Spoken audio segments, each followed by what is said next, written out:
पर्वत, और अमर यानी अमर जो कभी मिटा नहीं, उसको अमर कहते हैं। इसलिए अमर बोला गया कि महाप्रलय कलयुग में ये सब कुछ मिट गया। जिस धरती की गोद में आप बैठे हो, ये भी पानी के अंदर सब इधर का उधर, उधर का उधर, टीला में झीला और झीला में टीला हो गया।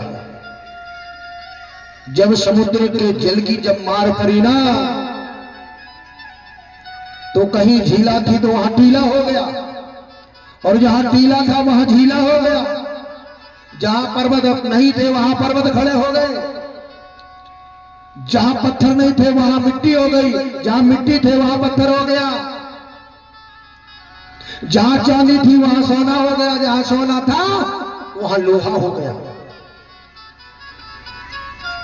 जब ये धरती पानी के अंदर चली गई, पानी ने इस धरती को हिला डाला, बिल्कुल जैसे जैसे हमें मही भाजते हैं ना, इस प्रकार से समुद्र ने इस धरती को बिल्कुल नगोनग हिला दिया, इधर का उधर, उधर का इधर कर दिया। आपको पता है जहां आज रेगिस्तान कहा जाता है, वहां कभी समतल जमीन थी, अच्छी मिट्टी थी, लेकिन वह कलयुग में इतना परिवर्तन और बदलाव हो गया कि वहां आपके माथे में लगाने के लिए भी मट्टी नहीं है, रेत के सिवा रेत, जिसको रेगिस्तान कहा जाता है। इतना बदलाव। ठीक उसी समय जब वो पर्वत नहीं डूबा था, इसलिए उसको अमर बोला जाता है। उसी अमर कंटक में सल्ला गांगरा जी के द्वारा आदि रावेन सुकमा पेरी का जन्म हुआ, जो कल आपने सुने। ठीक उसी सल्ला और गांगरा की क्रिया और प्रक्रिया के माध्यम से जब संतान चली, संतान रूपी धारा बही,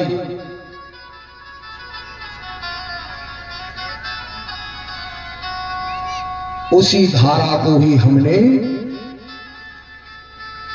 आज के शब्दों में, आज के जमाने में, आज के समय में हम नर्मदा कह रहे हैं। उसी धारा को, जैसे कि आज वर्तमान में अगर माता पिता नहीं है तो संतान नहीं है, तो यह माता पिता के द्वारा ही संतान की उत्पत्ति और प्राप्ति होती है। तो वही धारा को हम नर मादा,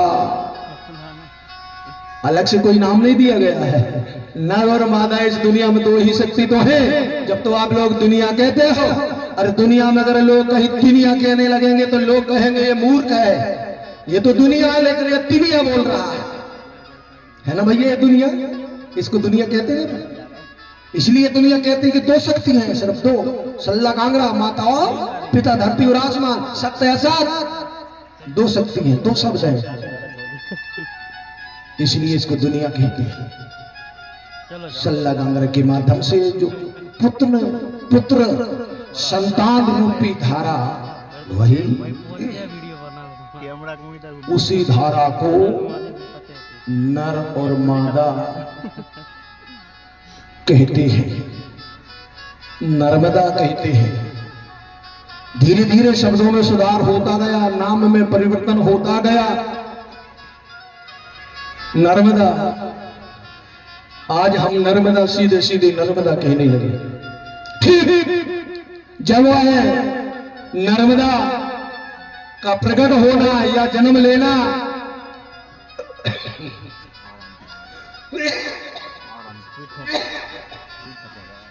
बांस के घरे से नहीं, जिस समय सल्ला गांगरा के माध्यम से बेटा और बेटी का जन्म हुआ, वो हमारी बंसी घोड़ी कहलाती है। क्या कहलाती है? बंसी घोड़ी। उसको आप लोग बंसी घोड़ी कहते हैं। और आपकी उत्पत्ति वो यहीं से है और कहीं से नहीं है आपकी उत्पत्ति। क्यों? कल मैंने आपको बताया था कि ये धरती जल के अंदर करोड़ों करोड़ों वर्ष डूबी रही, सब कुछ मिट गया, कोई नहीं बचा, साबित कुछ नहीं बचा, सब खेल खत्म।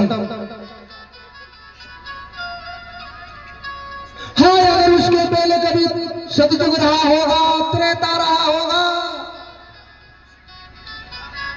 लेकिन वे किताबें तो सब राम नाम सत्य हो गया ना, मिट गई ना भैया, है मिटी करें तो फिर काहे बजाओ ताली, बजाओ, मिट गई सब। इतना लेखा जोखा था सब किताब मिट गई। लोग आज 4 वेद 6 7 18 पुराणों की ढोंग कर रहे हैं, लेकिन उस जमाने के नहीं है साथियों। आज अगर 4 वेद 6 7 18 पुराणों की अगर लोग बात करते हैं तो ये महाप्रलय की बाद की कहानी है। लेकिन सबसे बड़ी बात तो यह है कि उस महाप्रलय के पश्चात तो इस धरती में अगर आना हुआ है तो हमारा और आपका हुआ है, आपके पहले कोई नहीं थे साथियों। बजाओ, काहे नहीं बजाया? तुम्हें नहीं इतना होता है, तुमसे दूसरों की उंगलियां में नाच रही हो। अरे तुम्हें भी तो खुशी होना चाहिए कि यार हमारी उत्पत्ति सबसे पहले धरती में हमारी है? हमारे पहले कोई नहीं था। ये राजतंत्र प्रणाली अगर लाए हैं, बनाए हैं तो आप लोगों ने बनाया है। किसी के पास दिल दिमाग में ये राजतंत्र प्रणाली नहीं आई थी, आप लोगों की देन है।